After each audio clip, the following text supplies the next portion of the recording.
महाराजा सत्यदेव।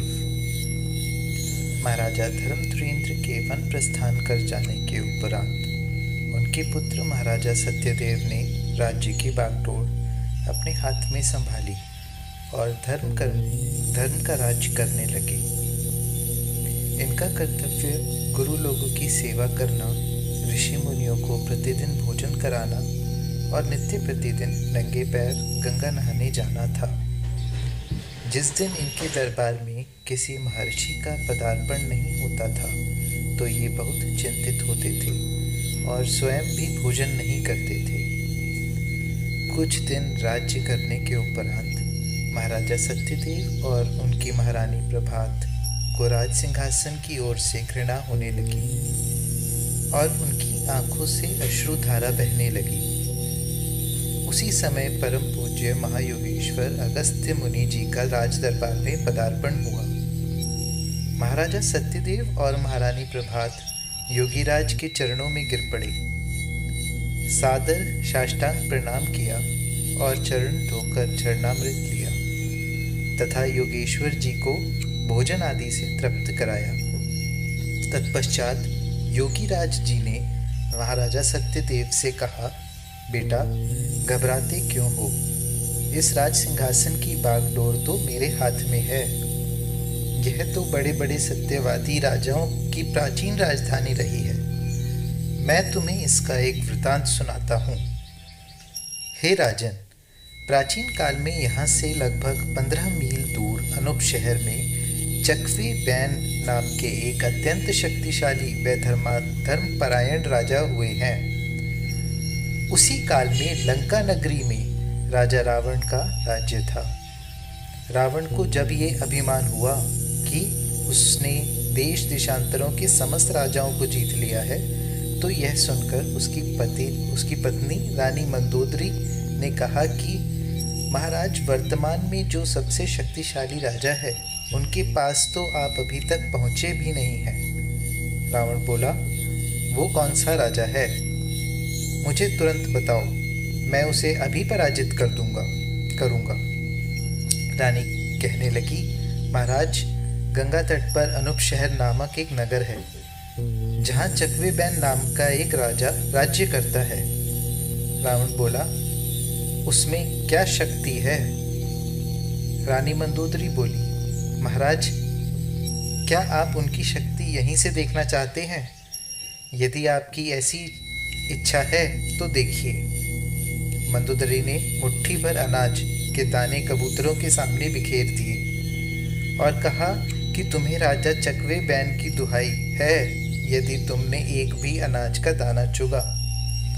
सारे कबूतर देखते रहे लेकिन किसी ने एक दाना तक भी नहीं चुगा।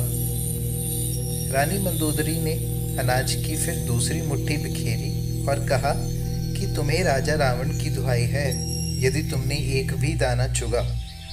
लेकिन कबूतर तुरंत ही सारे अनाज को चुग गए।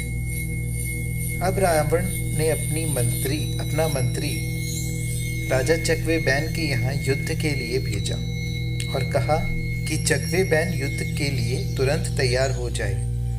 राजा चकवे बैन ने रावण के मंत्री से कहा कि रावण हमसे क्या युद्ध करेगा।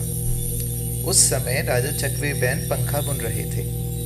राजा चकवे बैन ने लंका के समान बालू की एक बुर्जी बनाई और पंखे की डंडी से उसे गिरा दिया और रावण के मंत्री से कह दिया कि जब रावण इस बुर्जी को पूरा कर ले तभी वह मेरे पास युद्ध के लिए आ जाए। रावण के मंत्री ने लंका में जाकर देखा कि वास्तव में लंका की बुर्जी टूटी पड़ी थी। अब रावण प्रतिदिन उस बुर्जी को चिनवाता था लेकिन वह प्रतिदिन ही गिर जाती थी। रावण ने बहुत कोशिश की लेकिन वह बुर्जी पूरी न हो सकी। अंततोगत्वा रावण हार मानकर अनूप शहर के राजा चकवे बैन के पास पहुंचा और अपनी भूल स्वीकार की तथा क्षमा याचना की। तब राजा चकवे बैन ने बालू रेत की एक बुर्जी बनाई और कहा कि रावण, तुम्हारी बुर्जी बन चुकी है। रावण ने राजा चकवे बैन को प्रणाम किया तथा लंका लौटने की आज्ञा मांगी। रावण ने लंका में आकर देखा तो बुर्जी बनी खड़ी थी। अब अगस्त्य मुनि राजा सत्यदेव से बोले कि बेटा, तू घबराता क्यों है? राजपाट तो हम संभालेंगे। तुझे तो हमने नाम मात्र को ही राज सिंहासन पर बैठाया है। और बेटा, गृहस्थ आश्रम में रहते हुए भी मनुष्य महान संत हो सकता है। कुछ समय पश्चात महाराजा सत्यदेव को एक पुत्र रत्न की प्राप्ति हुई, जिसका नाम इन्होंने जालंधर रखा। महाराजा सत्यदेव से को कुछ समय राज्य करने के उपरांत राज्य से घृणा उत्पन्न होने लगी। सोचने लगे कि यह संसार तो नश्वर है, इसमें कोई भी वस्तु स्थायी नहीं है। यह तो आवागमन का एक चक्र है। हमारे कितने ही पूर्वज इस पृथ्वी पर जन्म लेकर मृत्यु को प्राप्त हुए हैं, लेकिन कोई भी अपने साथ न कुछ लाया और ना ही ले गया। अतः उनका मन तपस्या की ओर अग्रसित होने लगा। उन्होंने अपने कुलगुरु अगस्त्य मुनि जी को अपनी मनोस्थिति बतलाई। योगीराज ठगे से रह गए और बोले, बेटा, यह गूढ़ ज्ञान तुझे कहाँ से प्राप्त हुआ? क्षणोपरांत अगस्त्य मुनि जी सोचकर बोले, बेटा, ये तेरी पूर्वकाल की तपस्या उदय हो रही है। अब राजा सत्यदेव ने गुरुदेव से आज्ञा लेकर अपने राज सिंहासन का तिलक गुरु महाराज के समक्ष अपने सुत जालंधर को कर दिया और महाराजा सत्यदेव और महारानी प्रभात तपस्या करने हेतु वनों के लिए प्रस्थान कर गए।